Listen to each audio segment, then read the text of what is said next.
Okay, illustration number 8.19, municipal taxes and outstanding interest. We have already seen this question, but let's see. Mr. Dalal has let out the house property situated at Dadar. तो ये कौन सी house property है, आपको समझ में आ गया होगा, है ना? It is LOP. उसने क्लियरली बोला है कि ये लेट आउट प्रॉपर्टी है. दैट मीन्स इसका पूरा कैलकुलेशन हम लोग करने वाले हैं. Particulars of which are as follows. Rent received दिया है, म्यूनिसिपल वैल्यूएशन दिया है, एंड दोनों का जो हायर होगा वही हमारा जीएवी होने वाला है. फेयर रेंट दिया नहीं है question. Municipal taxes paid by tenant चलेगा क्या? No sir. तो ये म्यूनिसिपल टैक्सेस हम लोग नहीं ले पाएंगे ना. Municipal taxes should always be paid and it should be paid by the owner. Owner sir. है ना? सो ये तो चला गया. What about repairs?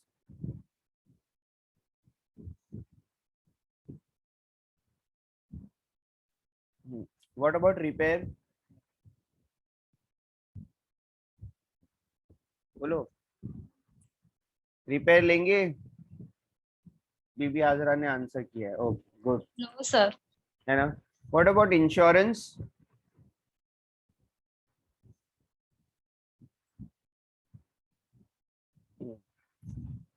once again answer आ गया. What about collection charges? No sir. है ना? No sir. हम लोग ये सब चीजें कंसीडर करते ही नहीं ना. तो रिपेयर, इंश्योरेंस, कलेक्शन चार्जेस, ये फर्स्ट क्वेश्चन जब मैंने आपको करवाया था, फर्स्ट हमारा स्टार्ट नहीं हुआ था, इंट्रोडक्टरी पार्ट में जब मैंने आपको करवाया था तभी मैंने समझा दिया था. You have to stick to the format. Okay. Okay, interest on borrowed capital for the year. अभी ये इंटरेस्ट, ये तो एलओपी है, तो अब इंटरेस्ट के चक्कर में इतना पढ़ना नहीं. पहली बात है कि 2 लाख है कि 30,000 है. बच्चे बहुत अपना ये पूरा एकदम टाइम वेस्ट कर लेते हैं इसके अंदर. So you have to be very careful. ये तो एलओपी है, तो इसमें इंटरेस्ट का कोई टेंशन ही नहीं ना, आप कुछ भी ले सकते हो. लेकिन प्रॉब्लम क्या है, आउट ऑफ 1950 950 आउटस्टैंडिंग है. कितना लेंगे इंटरेस्ट?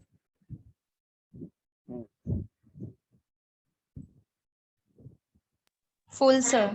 फुल ले लेंगे क्योंकि इंटरेस्ट आउटस्टैंडिंग भी चलता है. बट म्यूनिसिपल टैक्सेस के केस में ऐसा नहीं है ना. इंटरेस्ट में हम लोग फुल ले सकते हैं. 1950 आउटस्टैंडिंग है तो भी ले सकते हैं. ये लैंड रेवेन्यू भी अपना एक्सपेंसेस है.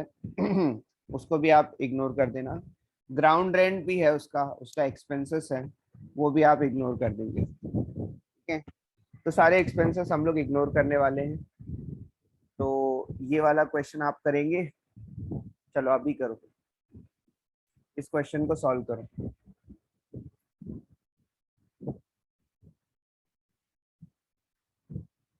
तब तक कि मैं आपके लिए दूसरा क्वेश्चन देता हूँ. मतलब मैं भी काम कर रहा हूँ यहाँ पे, मुझे दूसरा क्वेश्चन देखना है. ये कर चुके हैं लोग शायद. ऑलरेडी.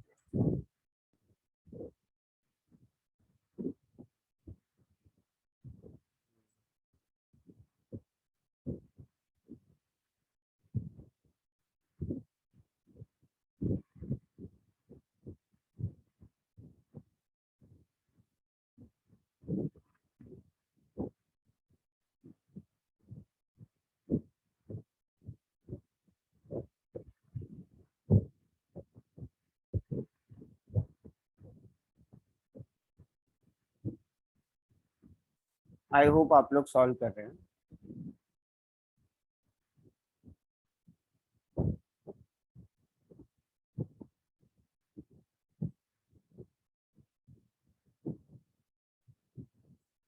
सारे क्वेश्चन लगता है खत्म हो गए.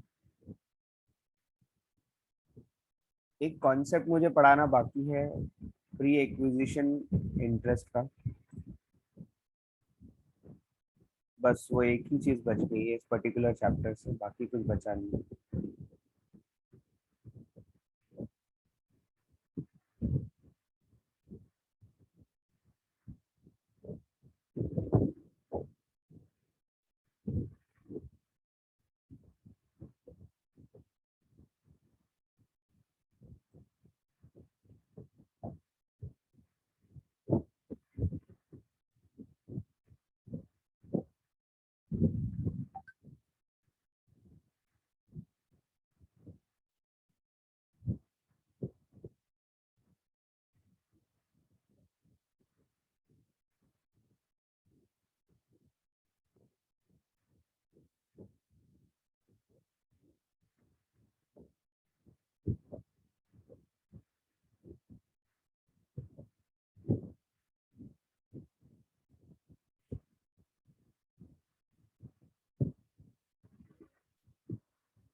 किसी ने व्हाट्सएप पे कुछ भेजा है क्या?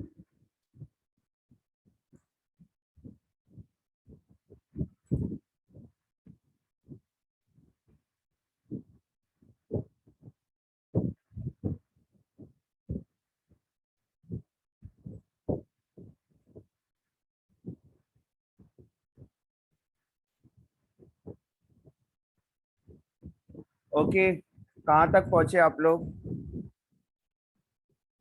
Have you completed it?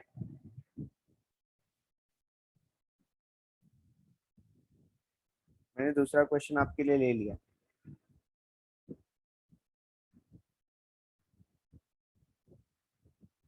And एक गुड न्यूज है, Monday is a holiday.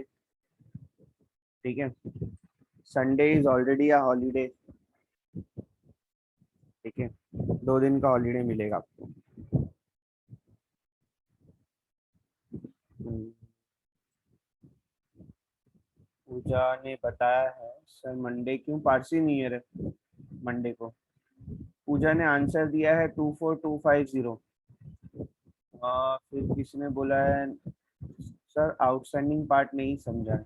Outstanding part का समझना क्या है आपको? आउटस्टैंडिंग इंटरेस्ट में जो है वो हम लोग लेते हैं, मतलब इंटरेस्ट में आउटस्टैंडिंग का कोई लेना देना ही नहीं है।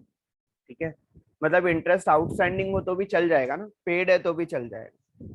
बट ये वाला केस जो है वो आपके म्यूनिसिपल टैक्सेस के साथ में नहीं होता। तो दो पार्ट है आपके क्वेश्चन में, एक म्यूनिसिपल टैक्सेस है जो कि ऑलवेज पेड होना चाहिए, जबकि इंटरेस्ट जो है वो पेड होगा तो भी चलेगा, आउटस्टैंडिंग होगा तो भी चलेगा फॉर द ईयर। ठीक है, और म्यूनिसिपल टैक्सेस पेड होना चाहिए कोई भी ईयर का हो। तो ये दोनों एक दूसरे के अपोजिट है। ठीक है,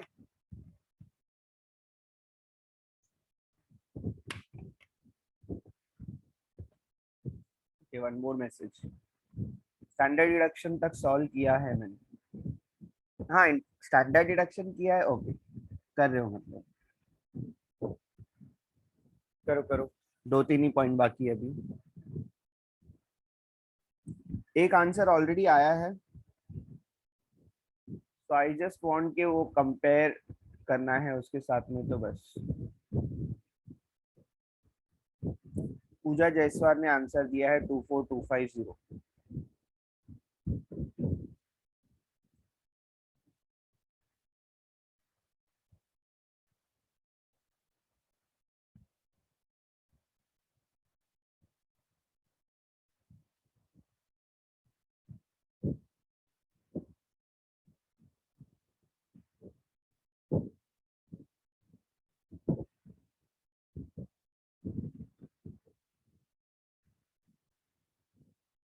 इतने ढीले क्यों हो गए बेटा तुम लोग? हाँ, क्योंकि बुक और अपना पेन वगैरह तो भूल ही गए होंगे कहाँ पे रखा हुआ है ना?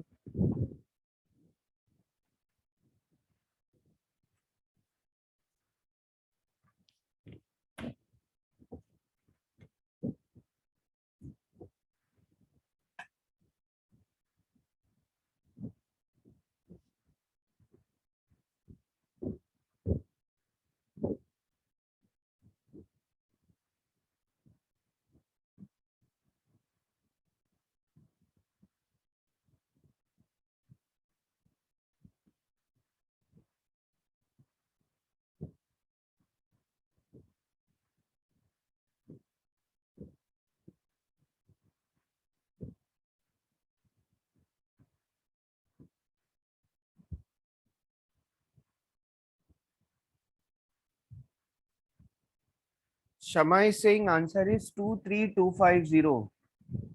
अब तो मैं और कंफ्यूज हो गया। What is the correct answer? बाप रे, बीबी हाजरा ने बोला 21500। इट इज बेटर कि मैं इसको सॉल्व करूं। सर इंटरेस्ट टोटल 1950 लेके। हाँ हाँ हाँ, इंटरेस्ट उतना ही लेना है, बराबर। Okay, so what is GAV? GAV is 36,000। कहाँ गया क्वेश्चन और एक्सेल? चलो मैं शॉर्ट में ही सॉल्व कर लेता हूँ।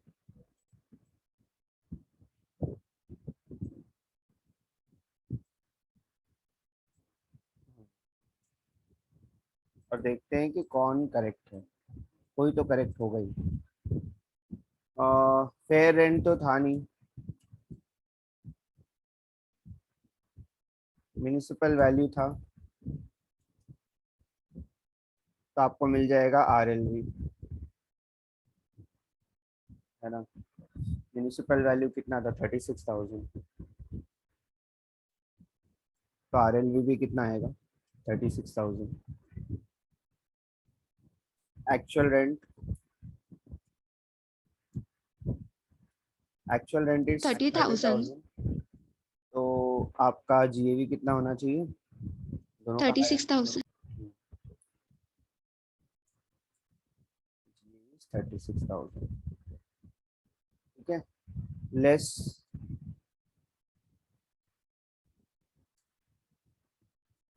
म्यूनिसिपल टैक्सेस, लेकिन because it is paid by tenant तो हम लोग वो नहीं ले रहे,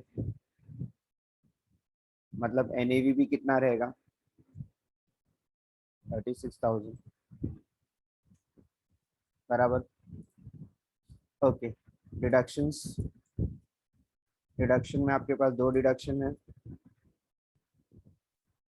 स्टैंडर्ड डिडक्शन और interest. Standard deduction is 30% of NAV। 10,800. और इंटरेस्ट तो दिया है 1950, तो 36,000 माइनस 23,250, किसने आंसर किया था, that is the correct answer, Shama, Shama का आंसर करेक्ट है। और बाकी लोगों को आई थिंक समझ में आ गया होगा कि उन्होंने कहाँ पे मिस्टेक किया है, तो भी ठीक है, ठीक है। Any doubt? No, sir.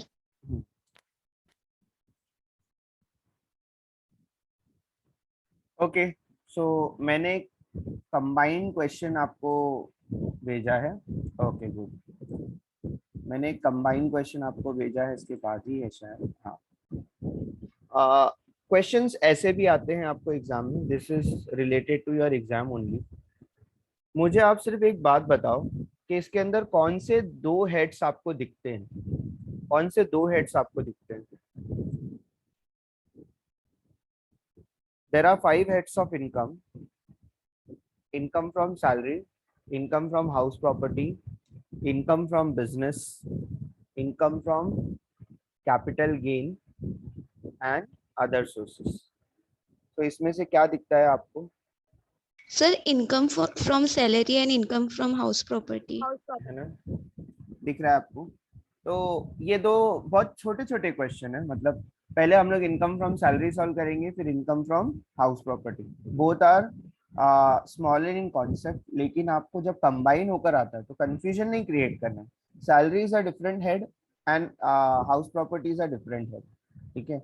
और बहुत छोटे छोटे से होते हैं, बहुत ज्यादा कॉन्सेप्ट्स नहीं होते इसके अंदर, ठीक है। अगर आप हाउस प्रॉपर्टी का भी देखोगे तो एकदम सा छोटा सा कॉन्सेप्ट दिया होगा, मे बी उसका ऑलरेडी कई सारी चीजें निकाल कर आपको दी होगी, आपको सिर्फ कुछ ही पार्ट उसका फिल करना बच जाता है उसका, ठीक है।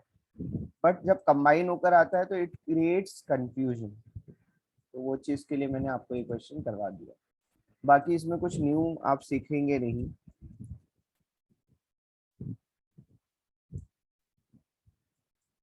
तो दो अमाउंट कॉलम है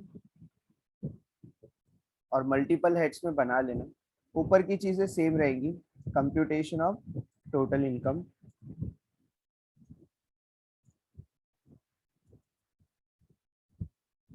और पहला हेड यहाँ पे लेंगे इनकम फ्रॉम सैलरी। आपको चाहिए तो आप हाउस प्रॉपर्टी भी ले सकते हैं, पहला हेड, ठीक है। बट सिंस क्वेश्चन में भी वो पहले ही आया है और हेड्स में भी वो पहले ही आता है, तो इसीलिए इसको पहले ही ले लेंगे। तो salary at the rate of 8,500 पर मंथ है ना। तो यहाँ पर इसको लिखेंगे बेसिक सैलरी, और आपको पता है बेसिक सैलरी फाइंड आउट कैसे करना है ना। कितनी है बेसिक सैलरी, 8,500 पर मंथ, तो क्या करेंगे 8,500 इंटू 12, बराबर।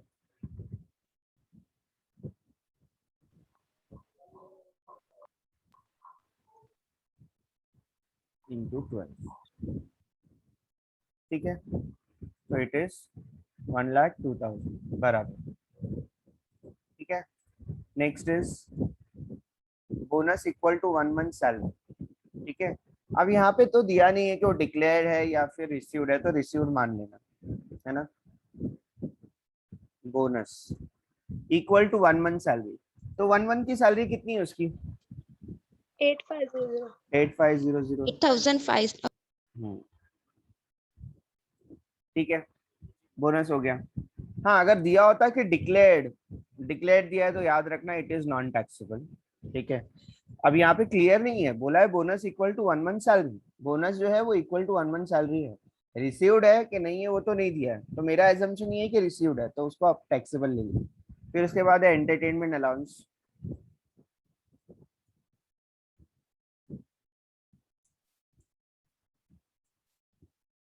1,000 पर मंथ है, तो we know 1,000 into 12 equal to 12,000 ना। Okay, then we have commission भी मिलेगा उसको, तो कमीशन भी तो सैलरी होती है। कमीशन कितना मिलेगा? 1/4 ऑफ सेल्स है, ये 1/4% है, ठीक है, 1/4% है, ठीक है। गलती नहीं हुई है तो अच्छी बात है, ठीक है। 1/4 का 1/4 मतलब कितना होता है? 0.25 होता है, ठीक है। तो वो चीज ध्यान देना, नहीं तो क्या होगा, बहुत दिक्कत हो जाएगी, ठीक है। तो 1/4 मतलब 0.25% है इसका, तो सेल्स इज 1,09,84,000, उसका कितना परसेंटेज बोला है? 1/4, 1/4 का मतलब होता है 0.25, आप कैलसी में निकाल कर देख सकते हो, 1/4 कितना होता है? 0.25%, ठीक है। कितना आ रहा है? 27,460। अमाउंट बहुत बड़ा था वैसे, इसलिए परसेंटेज जो है वो आप देखेंगे तो कम है, बहुत ज्यादा ही कम होता है परसेंटेज, लेकिन तो भी अमाउंट अच्छा खासा आ जाता है, ठीक है। सेल्स के केस में ऐसे ही होता है।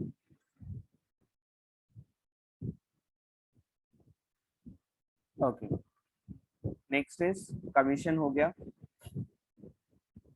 Mister Sushil owns a bungalow, ठीक है। भी ये तो बंगलो की बात हो गई कि उसका रेंट 5,000 है, तो उसकी एनएवी निकालने के लिए आपको काम आएगा उसका rent. Then it says municipal taxes are to be borne by the tenant, क्या करेंगे म्युनिसिपल टैक्सेस का? नहीं लेंगे सर। नहीं लेंगे, ठीक है। उसके बाद कुछ एक्सपेंसेस हुए हैं, जैसे कि collection charges, repair, land revenue, क्या करेंगे?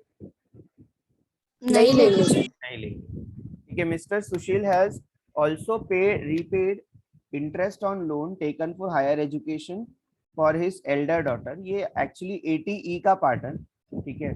तो खैर आपको तो पता नहीं है, लेकिन is it related to house property? आप मुझे बताओ, No, है ना। No sir. हमारे लिए कोई कंफ्यूजन नहीं है, क्योंकि ये रिलेटेड टू हाउस प्रॉपर्टी नहीं है, it is a personal higher education loan, और उसके लिए उसको अलग से बेनिफिट मिलता है। डिडक्शंस में हम लोग सीखेंगे, जब कोई एजुकेशन पर्पस के लिए इंटरेस्ट लेता है तो डिडक्शन उसका इंटरेस्ट क्लेम कर सकता है, ठीक है। तो खैर अभी हम लोग ने कवर नहीं किया, बिकॉज ये प्रॉपर क्वेश्चन था, तो उसमें एक आध डिडक्शन भी आपको मिलेगी, कभी वो डिसेबल रहेगा, कभी उसने कहीं पे इन्वेस्ट किया रहेगा, कहीं पे मेडिकल इंश्योरेंस लिया रहेगा, ठीक है। तो कुछ डिडक्शन आपको 5-6 डिडक्शन ऐसी है जो कि आपको पढ़नी है, ठीक है। वो अभी हम लोग इसको नहीं लेते, एंड वो भी कब आता है? आपका टोटल इनकम होने के बाद आता है, तो वो आपका लास्ट चैप्टर है, और ऐसे भी कैलकुलेशन में भी एकदम एंड में आता है, तो अभी ये नहीं देखिए। पीटी तो आपको पता है क्या करते हैं, पीटी क्या है? Deduction sir. हाँ, डिडक्शन फ्रॉम सैलरी, है ना। सैलरी। Yes sir. ओके, तो ये खत्म हो गया, दैट मीन्स, तो मैं इसको पूरा टोटल कर लेता हूँ, 14,09,960। है ना। ये हो गया आपका ग्रॉस सैलरी है ये अपनी, gross income from salary, then we know कि हम लोग के पास डिडक्शंस है। देखते हैं किस किस को पता है डिडक्शन कौन कौन सी होती है, Sir, standard deduction कितनी होती है। and PT. स्टैंडर्ड डिडक्शन कितनी मिलेगी। 50,000, sir. 50,000. Very good. और पीटी मिलेगा। क्या इसको एंटरटेनमेंट अलाउंस मिलेगा No, sir. No, sir. क्योंकि ये गवर्नमेंट एम्प्लॉय नहीं है। ठीक है, कैसे पता चला ये गवर्नमेंट एम्प्लॉय नहीं है, लिखा ही नहीं है। तो वैसे तो ये सेल्स मैनेजर है, लिखा है। ठीक है, और गवर्नमेंट एम्प्लॉय होगा तो कभी भी दिया होगा कि गवर्नमेंट एम्प्लॉय। ओके, तो ये हो गया आपका नेट इनकम मालूम हो जाएगा अगर आप डिडक्शंस माइनस कर दोगे तो। ये है आपका ग्रॉस इनकम, जिसमें से ये दो डिडक्शंस मैंने माइनस कर दिए, इसको आप बोलेंगे नेट इनकम फ्रॉम सैलरी। ठीक है, तो ये सैलरी चैप्टर आपका ओवर हो गया। नाउ नेक्स्ट स्टार्ट करेंगे इसके नीचे से ही, उसको बोलेंगे इनकम फ्रॉम हाउस प्रॉपर्टी। ठीक है, और ज्यादातर जब क्वेश्चंस कंबाइन होते हैं तो वो लोग पहले ही जीएवी दे देते हैं। मतलब जीएवी कैलकुलेट करने का क्राइटेरिया जो होता है बहुत कम होता है। जैसे कि सिर्फ वो लोग देंगे रेंट रिसीव, या फिर दो कुछ तो भी दे देंगे। आपको दोनों का हायर लेके क्या करना है, आपको अपना जीएवी मालूम करना है। देखो, mister Sushil owns a bungalow at Bangalore which is let out on monthly rent of ₹5,000 per month. ये क्या है, 5,000 पर मंथ उसका रेंट है। ठीक है, तो आपको बाकी कुछ दिया नहीं है, सिर्फ क्या दिया है आपको क्वेश्चन में, एक्चुअल रेंट दिया है। इसी को हम लोग क्या मान लेंगे, जीएवी मान लेंगे, क्योंकि और कुछ है ही नहीं। और कुछ होता तो हायर कंपेयर करके जीएवी लेते, है ना। तो जीएवी हम लोग को मिलेगा कितना, 5,000 पर मंथ, है ना, 5,000 पर मंथ।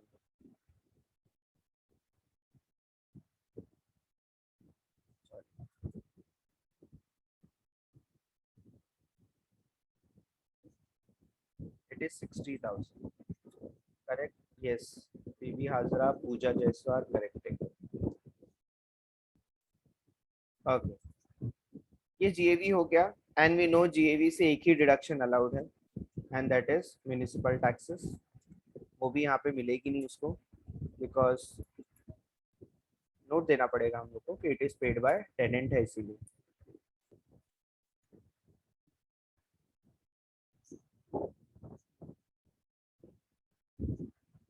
ठीक है, सो एनएवी भी आपको मिल ही जाएगा, वापस से सेम ही अमाउंट रहेगा।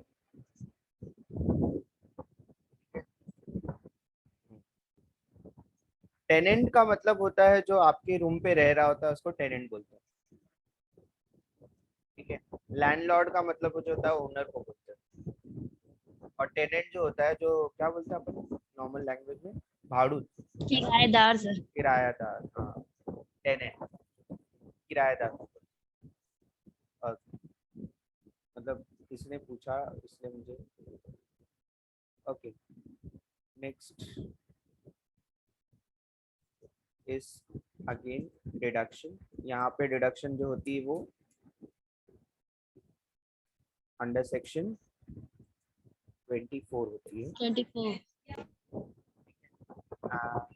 थोड़ा सा गंदा लग रहा है, तो को सही कर।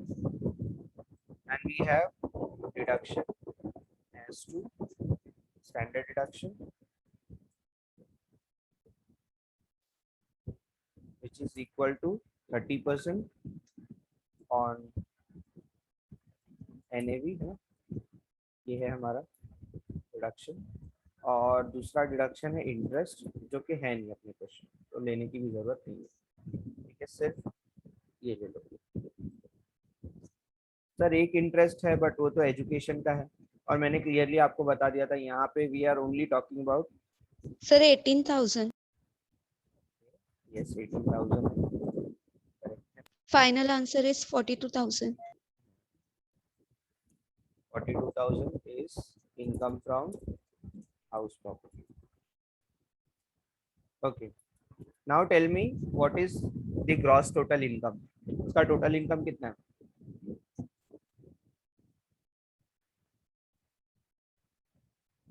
टोटल इनकम कितना है उसका?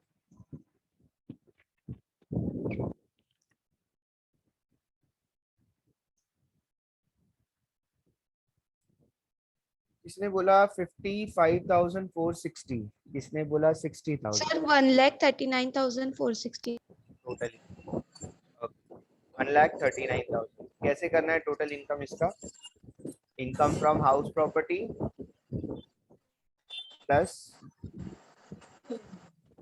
Income from salary, gross total income.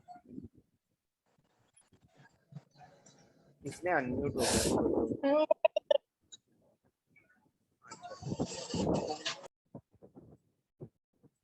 Gross total income that is HP plus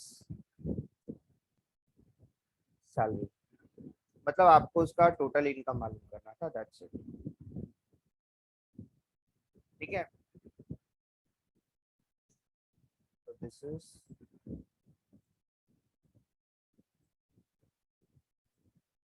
ये एक्चुअली हमारा लास्ट चैप्टर है।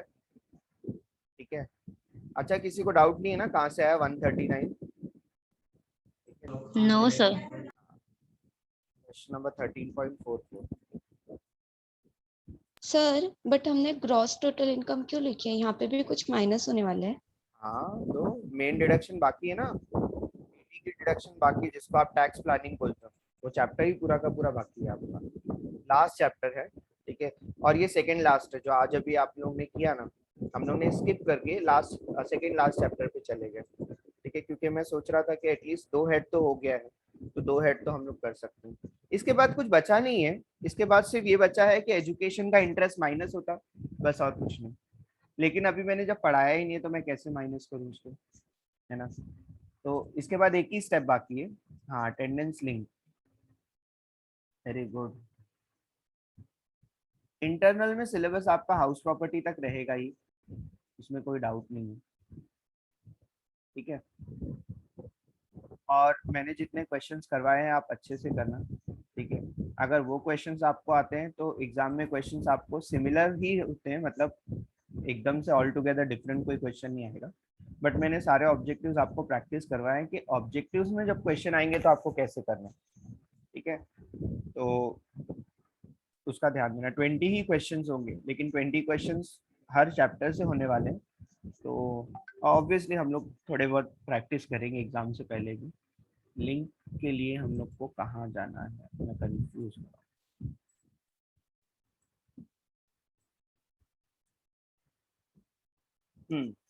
सो इंटरनल का सिलेबस में हाउस प्रॉपर्टी तक के पूरा कवर हो जाएगा।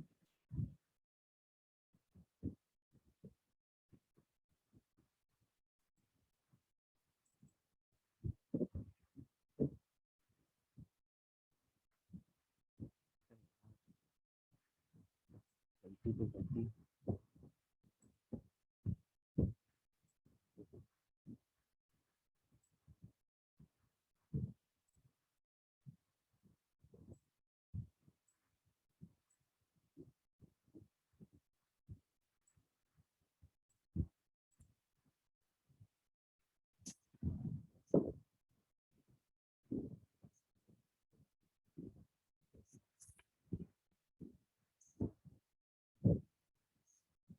Attendance link is sir there in the chat box. बोलो।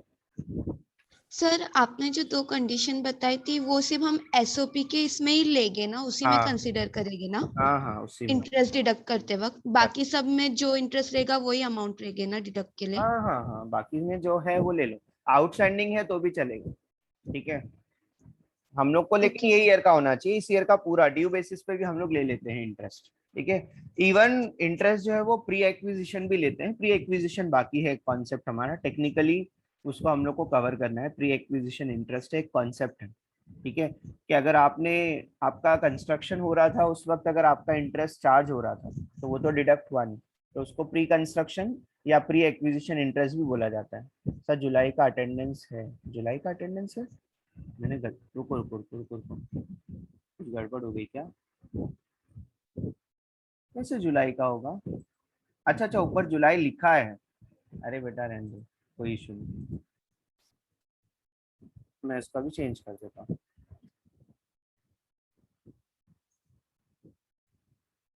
अभी हो गया चेंज, ठीक है।